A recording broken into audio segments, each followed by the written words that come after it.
Welcome to Trailblazers and Titans with your host, Dr. Keith Haney. Trailblazers and Titans is your go-to podcast for insights, inspiration, and actionable advice from the world's most successful entrepreneurs and leaders.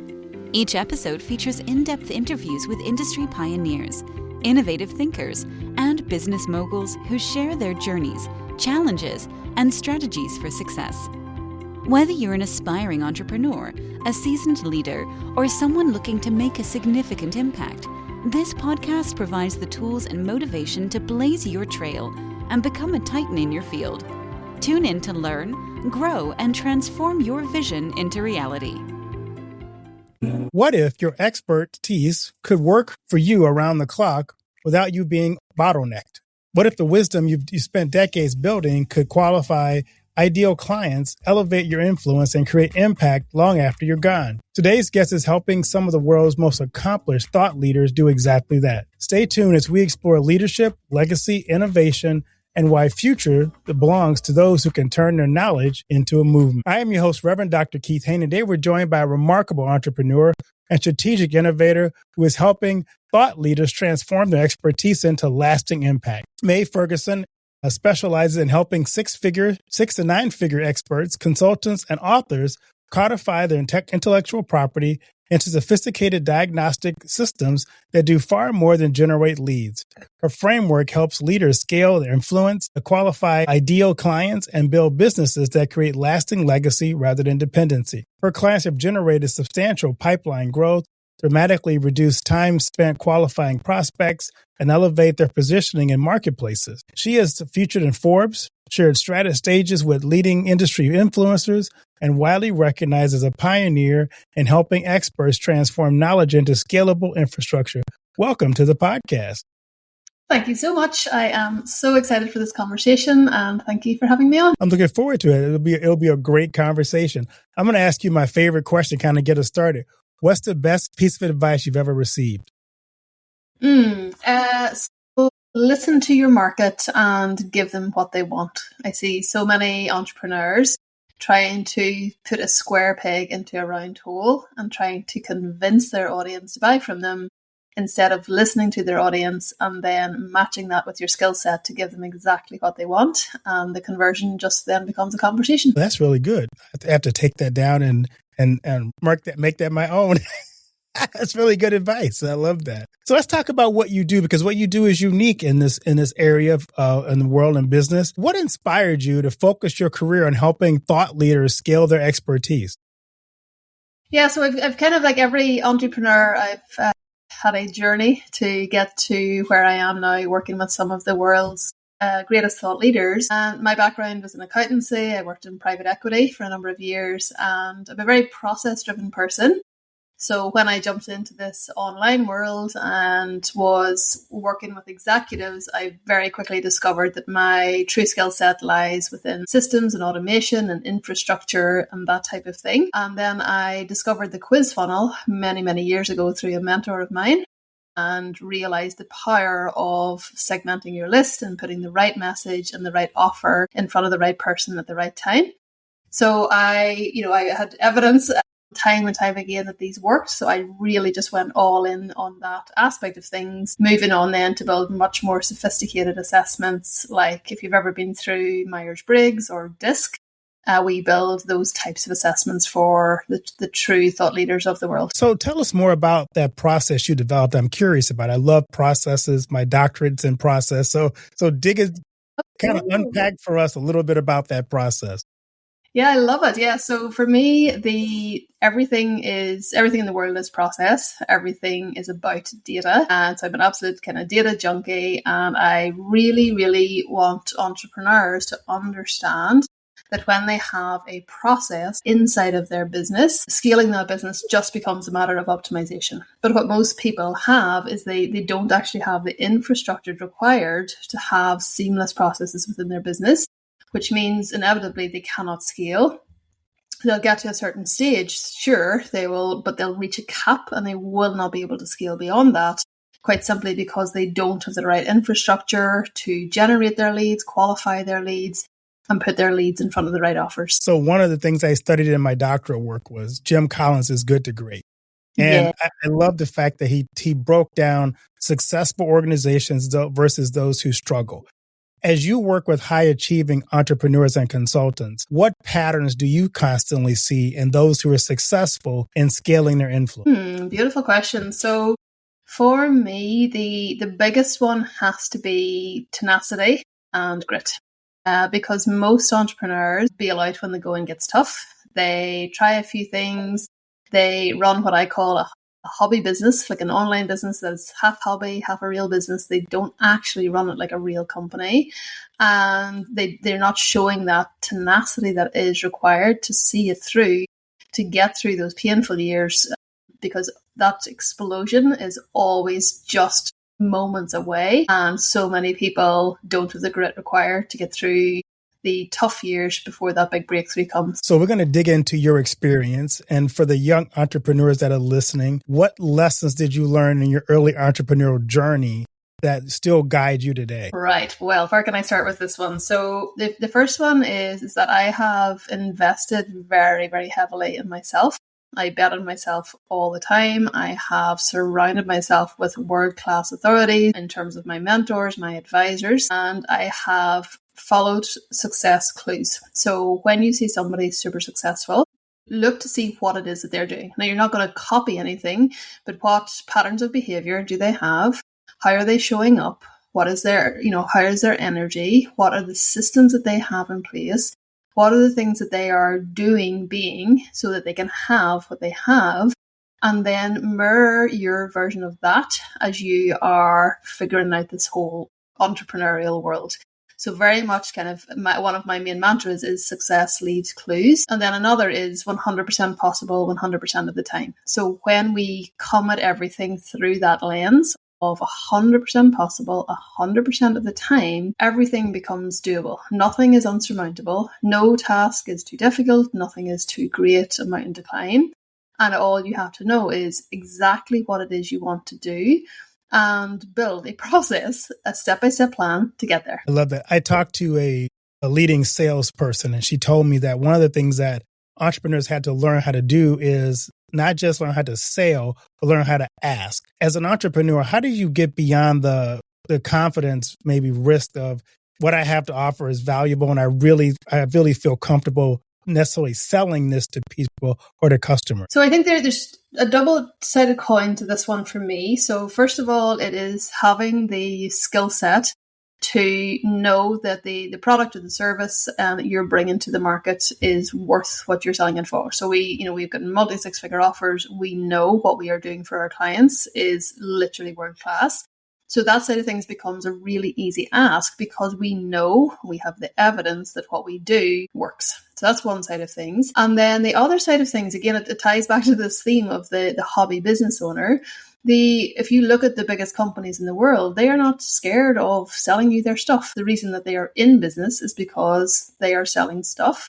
So we must make offers every single day. And I always had, when I used to have a coaching business before we moved into the done for you services model, I used to always say to my clients, if they were complaining about this, this wasn't going well, or that wasn't going well, or that, it's like, okay, well, how many offers did you make today? I didn't make any. So if we don't make offers, we don't make money. So by virtue of being a business owner, your job is to run that company and make it profitable, which means we must make offers if we want to make money. So it's not about getting into your head or anything like that. It is simply, are you running a hobby business or are you running a real company?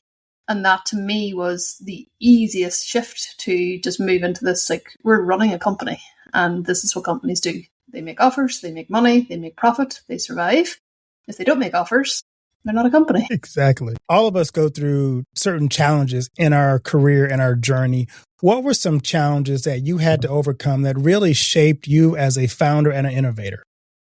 Interesting. So for me, it actually happened before I became an entrepreneur. So I used to work in corporate, kind of big four consultant, moved into private equity for a number of years. And then I became very, very sick with a virus and spent 4 years in bed, incredibly ill. And the skill set that I had to build inside of myself to get through that chapter allowed me to then have the tenacity and the grit that I mentioned earlier on to navigate everything that entrepreneurial life throws at you. The ups, the downs, the ins, the outs, the good days, the bad days, everything. Everything is navigatable because of that skill set and because of that journey that I had been through.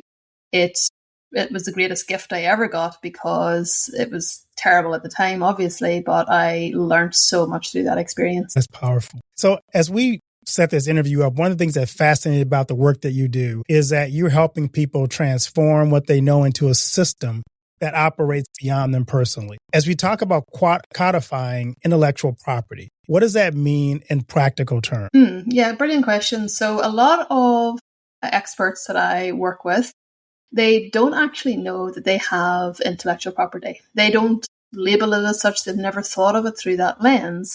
But essentially, you know that you have IP. Intellectual property is IP.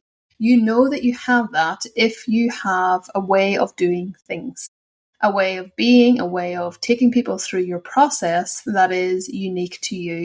And if you are bringing in, or everybody is bringing in different life experiences, different qualifications, different expertise, and you're bringing people through a process that is yours, whether or not you label that as IP, that is in actual fact IP. So the beauty of that is when you have this amazing IP that is just between your two ears, you will for sure have an impact working with a few people. But if you actually want to grow your business and impact more people around the globe, we got to have a way of taking what goes on between our two ears and translating that into infrastructure that allows us to serve more people.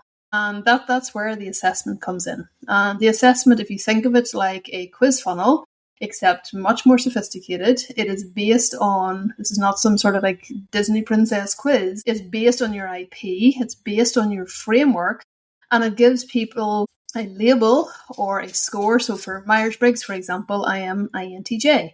For Enneagram, I'm a 3 with a 4 wing. So people get a label that then they get a greater understanding about themselves because of this label. Or if we're doing like a score-based assessment, they will get a percentage score against each pillar of your framework so that they understand what's going really, really well, what's not going so well, and therefore what they need to focus on. So if someone reaches out to you and says, like, I want to learn how to take my IP and turn it into a scalable process, and you have this assessment, what can they expect as they're working with you to kind of help them identify what that is? I mean, what you're doing is so unique in that it's almost unimaginable to figure out how do I take what I do and turn that into a process that can be replicated. So as I'm thinking about it, it's exciting, but I'm going, I don't even know where I would start to figure out how to turn out what I do into a process. So tell us a little bit about that. So surprise, surprise, we have a process to do this. So essentially everything begins with the end in mind. So we start at the very end. And where are we sending people off the back of this assessment? Okay, so we have to have some sort of offer, whether it's we've got a client in the golf industry that sells golf clubs and digital courses about golfing and in-person golf schools. We have thought leaders who have memberships with tens of thousands of students in there. We have to decide. We have, people who have like really high ticket masterminds, service providers, consultants, one-on-one coaching, etc. Where are we sending people off the back of this assessment? So that's where we start. And then everything has to be reverse engineered from there because we don't want to have an offer that is about synchronized swimming. And then we have an assessment that's all about gardening. Okay. There's complete funnel incongruence. This thing is not going to convert. And you would actually be amazed at how many people have incongruent funnels and systems in their business. So that's kind of really, really important to start with, begin with the end in mind. Then the next step, we reverse out of there and we say, like, right, what is our sales mechanism? So you're not going to have a wait list process, for example, where we've got a wait list and then a 2-call close. You're not going to have that if it's a $47 product. Okay, you're not going to have a team of closers or setters if it's a digital product. And likewise, you're not going to be like, right, well, here's my $250,000 offer. Click here to purchase. Pop it on PayPal. It doesn't work like that. So we got to then decide the sales mechanism that's appropriate for the offer that we're putting in front of the lead. And then from there, it becomes a dance between what is the question that is so profound that our lead simply has to know the answer. which means they start the assessment. And then what we must do then in the questions in the assessment, we must make sure we're asking questions that discern exactly what they're struggling with, exactly what it is that they want, exactly how much they're able to invest in themselves, so that we're not trying to sell our 6-figure offer to our $47 person or vice versa. We want to make sure that we are finding out how soon they want to solve for this problem, because we don't want to be jumping on sales calls with a whole lot of tire kickers. We got to discern in there, and we call them platinum leads. Who are the platinum leads who are able to invest in themselves right now? And also, this is a right now thing. So we're able to identify their level of buyer awareness on that journey so that we can discern, here are the people that we need to get our sales team in front of today. And here are the people that we can nurture for later down the road. And how that works, so that's kind of the main cogs of the wheel, if you like. And then what we want to do in there is showcase the thought leader or the expert's IP in a way that the lead going through it discovers something about themselves or sees something in themselves that they have never seen before, to the extent that they're like looking over their shoulder, like, this is creepy. Like, are you inside my head? How on earth did you know that I feel like that? And this is the beauty of where the IP, we use a process called IP extraction, where I take, our clients through a series of questions that extract all of that IP, truly understanding how it is they do what they do, the nuance underneath how they do what they do, the pieces of their IP that make them completely unique in the marketplace. And then my favorite piece, or the absolute beauty of assessments, is that the copy that every single lead sees is completely unique to them, completely bespoke to them. So the copy you see is different to what I see, it's different to what Bob down the road sees, which means it is very, very resonant. It is literally speaking to them, because the copy, and how we build these completely dynamically, the copy is literally speaking to how they answered their questions. And this is where you get a real shift in the lead.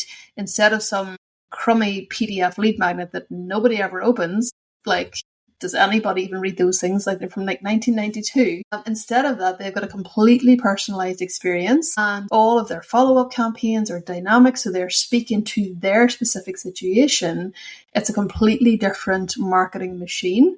And it allows you as the business owner to put the right message and the right offer in front of the right person at the right time. And it allows you to do that at scale, because whether it's one person goes through the assessment, or like some of our clients where there's hundreds of thousands of leads going through per month, all of those people are being served a personalized experience, and that collapses that know, like, and trust timeline that it takes to warm up a lead and bring them through to get so much value that know, like, and trust timeline collapses way down. Wow. And thinking, what's been the most unique client you've helped with this process? I mean, I'm sure every client's unique, but is there one that you thought, maybe even this is going to test the algorithm of what we're trying to figure out to figure out their IP?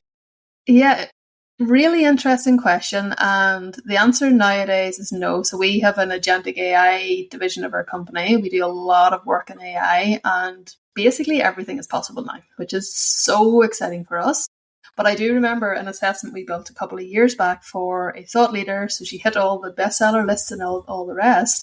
And we built her assessment, and her IP was so sophisticated that the SaaS platforms available in the market literally could not physically do what they needed to do to showcase her IP correctly. So I ended up building the statistical modeling behind this thing was like a work of art, and lots of duct tape and all of the rest holding it together, because we had to basically build bespoke workarounds because the SaaS couldn't handle the sophistication of the IP. The beauty of things now, we do everything completely custom. We don't use SaaS platforms at all anymore, and that actually wouldn't be an issue now. But it was also a beautiful experience to go through something so challenging from from an intellect point of view, to get the modeling of that one right based on the restrictions that we had to face with the SaaS platform. Since you've done this for so many clients, I am curious, what is a common mistake experts make when they're trying to scale their expertise? They don't consider traffic. So having an assessment, and this is as an agency owner, and we literally build assessments for a living. This is what we do. Having a fancy thing on the internet means nothing. We've got to have a traffic strategy. So organic traffic, depending on the size of your audience. People think organic is free. It is not. We pay with time or passage of time to get those conversions. Then we have scalable organic, which is, to be honest, one of my favorites. And this is where I do a lot of keynote speaking. I do a lot of podcast guesting, where I can use the same amount of time that it would take to do an organic piece of content. And instead of that, I go on stages or speak on podcasts where I can reach hundreds, thousands, tens of thousands, even millions of people, depending on the show, with my message. So that is scalable organic, and that's a really good option for people that might be like me, and they run a very busy business. I have 2 very small children. I run a farm. I live on a farm and run a farm as well. And my time is my most precious commodity. It's a really good option. And then once you get into true scaling conversation, it does require paid traffic. And I'm not saying we need to be my client who spends $1 million a month on ads. You don't have to be that, straight out of the gates, of course. But if we want to have predictability inside of our business, if we want to know our numbers, so I'm obsessed with data, obsessed with numbers, we got to know the metrics in our business so that we can make decisions of what to optimize. And you got to have sufficient water flowing through the pipes before you can make any judgment on those metrics or on those data points. So if you've got 100 leads through your thing, it's negligible. It's completely irrelevant for making decisions. You put 100,000 through your machine, you know your metrics, you know which dials that we need to turn to optimize that end-to-end process. You just mentioned data, and some people hear the word data and they just go, It's my perfect. Right. So how do you really kind of help leaders understand how important data is to improving their offerings and their outcomes? Very easily. We tell them that it's an income stream inside their company that they are sitting on and they don't even know that it's there. So I will die on a hill for this one, that data is the most valuable asset that you have inside your company. Everybody is gathering it. It just depends to what extent they're gathering it and what they're doing with it. So what most business owners have is some sort of funnel. They get a name, an email address, and maybe a phone number at a push. With these assessments, we're getting hundreds of data points per lead on all of their struggles, all of their desires, their investment capabilities, their location, their job titles, all of these different data points on every single lead, their psychographic profiles, we have their purchasing behavior, and all of that data is incredibly valuable. First of all, from a monetization perspective, but second of all, when we come to the feeding it back, so we have AI agents that analyze all of this data and tell us literally, this piece of content, this piece of copy, this ad creative brought in all of these leads. These ones brought in absolutely nothing. And the agents then give direction to the top of funnel marketing team to tell them what to do more and more of and what to do less of. So it just becomes a self-optimizing machine because we have the data to analyze what is actually happening inside of our world. We don't just whack up a funnel and that's it. That's day 0. Then we start the work. That's good. You have to obviously work a lot with building trust with leaders to get them to go with you as a marketing person. How do you build trust with high-level leaders who have seen countless marketing promises? So for us, it's very, very much word of mouth, referral. Our clients get results. Our clients then tell their mastermind buddies and all of the rest about the results that they're getting. And we have a huge referral network where we have, a wait list of people waiting to work with us because of the quality of work that we do. So I'm very much of the mindset that let my work do the talking for me. I'm not going to be sitting here trying to convince anybody of anything. It's there's our work. This is what we've done for X client, Y client, and it's the proof is in the pudding. So you've mentioned the technology and how it's advancing. I'm curious, many people are worried about automation, removing the human element. Your work yet seems to kind of do the opposite. How can technology actually deepen human connection and when used correctly? I think when it's used correctly, you can embed all of you into the machine. And that's exactly what we have done. So we have everything that goes on inside my brain when I'm having a conversation with somebody and turning their IP into an assessment. I have programmed systems to think like me, behave like me, make decisions like me. And that all comes from having it's like a cognitive architecture, or what we call internally our second brain, where we are training AI day in, day out with every single conversation, every decision point, every single move that is made inside my company. It informs the second brain. And over time, and my personality and what I stand for and what I don't stand for, and all of those different types of things are all built in there. And what that allows you to do then is to make sure that at scale, everything still runs as though it is you. You're just utilizing the incredible gifts that we have been given with these tools to serve more people. So you said something I want to go back to. You said IP extraction. It reminded me of like a Star Wars scene or something where all of a sudden there's a poor guy on a table and the computer's extracting their human essence. But I'm curious, how do you ensure when you talk about IP extraction that you, in trying to scale to something, you don't lose the expense of people's authenticity and the humanness in it?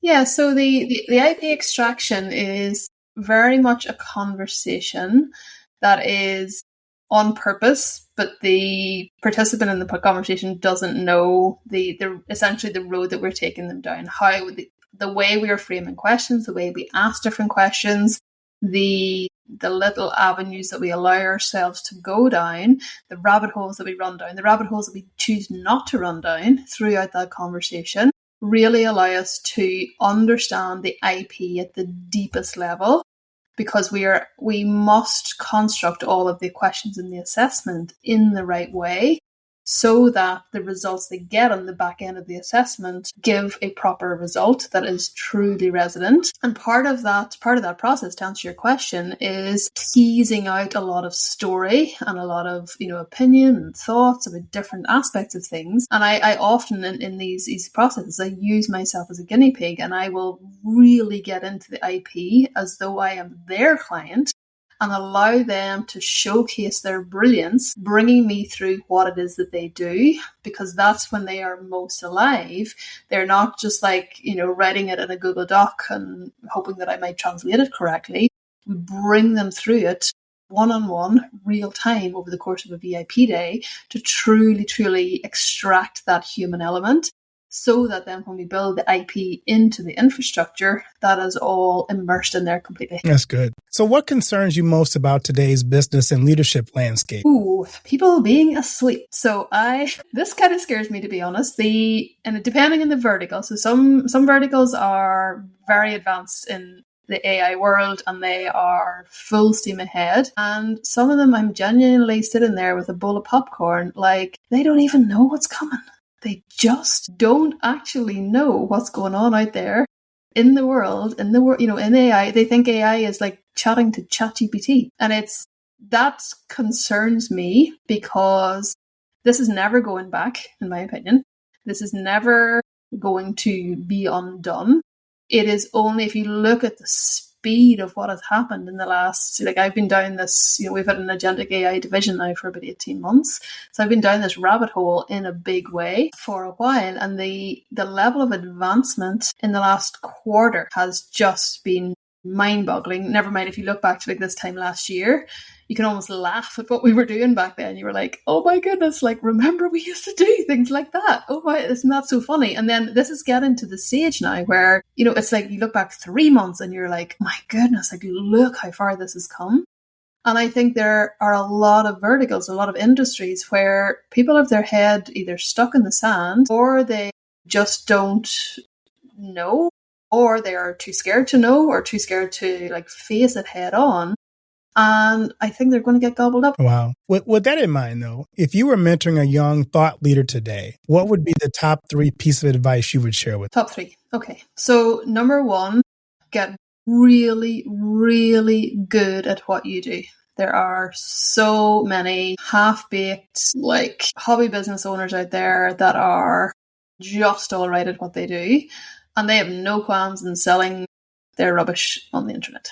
Okay, so for me, it is when you are world class, the very best in the world at what you do, everything else becomes a certainty, because your reputation follows you, and on it goes. So that's the first piece. Second of all would be to surround yourself with people who are better than you. And what I mean by that is that I am a pretty smart human being. I am exceptionally hardworking. I'm very tenacious. I am a go figure it out type person. And also one of my favorite sayings is that we don't know what we don't know.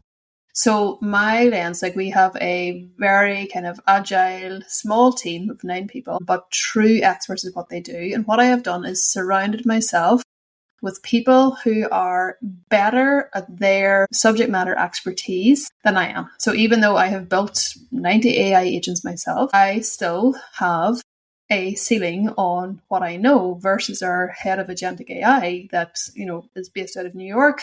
He knows infinitely more than me about this, even though I'm pretty knowledgeable. So what I don't ever want to be is to be the cap of the brilliance in our business. I don't want to have a team where I'm telling them how to do things. I want my team to be coming in and absolutely blowing my mind. So that would be the number 2, would be surround yourself with truly exceptional talent. And yes, you're going to have the argument and the, yeah, but that's not easy for me because I can't afford to hire them. And that whole narrative will come up, I'm sure. But then that circles back to point 1, get really good at what you do, earn the money to hire these people. It's just everything is a self-fulfilling prophecy.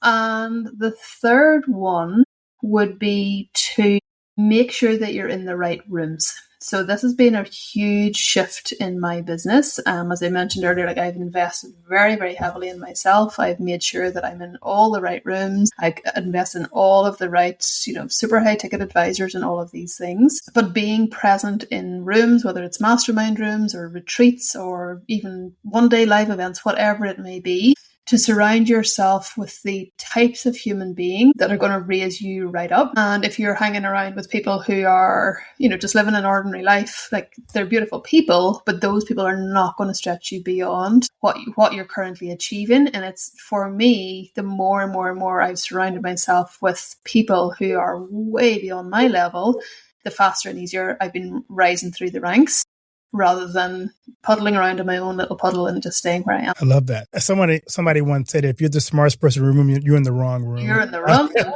100%. So I'm going to ask you some of my favorite lightning round questions. Okay. Coffee or tea? Oh, coffee. Black. All right. Book or podcast? Tricky one, because I would have said book before I had small children who now rip books. So I would say podcast or audiobook, because they can't rip. They can technically wreck it, but they can't rip them. There you go. Builder or visionary? Oh, I'm a builder. This is going to be a tough one. Data or intuition? Oh, data. That's easy. We don't build businesses on feelings. We build it on data. Morning routine or evening routine? Oh, morning. One word that defines great leadership. Ooh, one word. Possibility. Most underrated business skill. Understanding metrics. One habit every expert should develop. Strength training. Best leadership book you've ever read. 10x is greater than 2x. Okay. Scale or simplicity? Scale with simplicity. Biggest mistake entrepreneurs make? Quitting too soon. One characteristic of world-class thought leader? Obsession. What motivates you every day? Winning. I like that. I like to win. I do too. One word that describes your leadership style. 360. Okay. I'm going to ask you my other favorite question. What do you want your legacy to be? I want my 2 young kids to be anything they want to be because they saw their mama do it. Wow, that's cool. So we have something new on the show this year. We have a surprise question. Pick a number between 1 and 10 for your surprise question. Oh my. Number 7. This is a fun podcast. Thank you. When you think about success, who comes to mind and why? My advisor. They have achieved exactly what I'm on track to achieve, and they still share their brilliance so openly. I love that. So where can people find you and connect with you and follow along what you're doing? Yeah, so the best place to find me is on LinkedIn. So if you just go to Maeve Ferguson, or over on Substack as well, just Maeve Ferguson there as well, or maevefergusonconsulting.com. Thank you. Maeve, thanks so much for joining the show today, for your insights, your wisdom, your passion for helping leaders create impact that lasts. Your story reminds us that true leadership isn't simply about being a successful business. It's about creating something larger than ourselves, something that continues serving people long after we've moved on to the next chapter. You've demonstrated that when expertise is transforming into meaningful infrastructure, knowledge becomes legacy, influence becomes scalable, and service becomes sustainable. For our listeners, if this show really moved you, please leave a review. And we encourage you to connect with people, with Maeve and Ferguson, and learn more about her work helping experts, consultants, and thought leaders transform intellectual property into world-class diagnostic systems that create clarity, scale, and lasting impact. As always, keep building bridges, keep living your dream, and keep building a legacy that lasts forever. Thanks so much for being a guest on the show. Thank you so much for having me.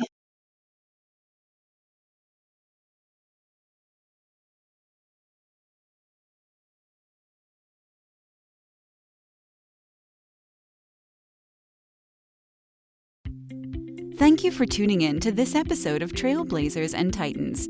If you enjoyed our conversation and found value in the insights shared, please subscribe to our podcast and leave us a review. Your feedback helps us reach more listeners and continue bringing you the stories of the world's most inspiring leaders. Don't forget to follow us on social media for updates and exclusive content.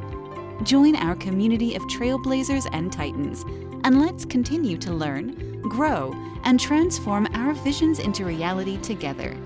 Until next time, keep blazing your trail and striving for greatness.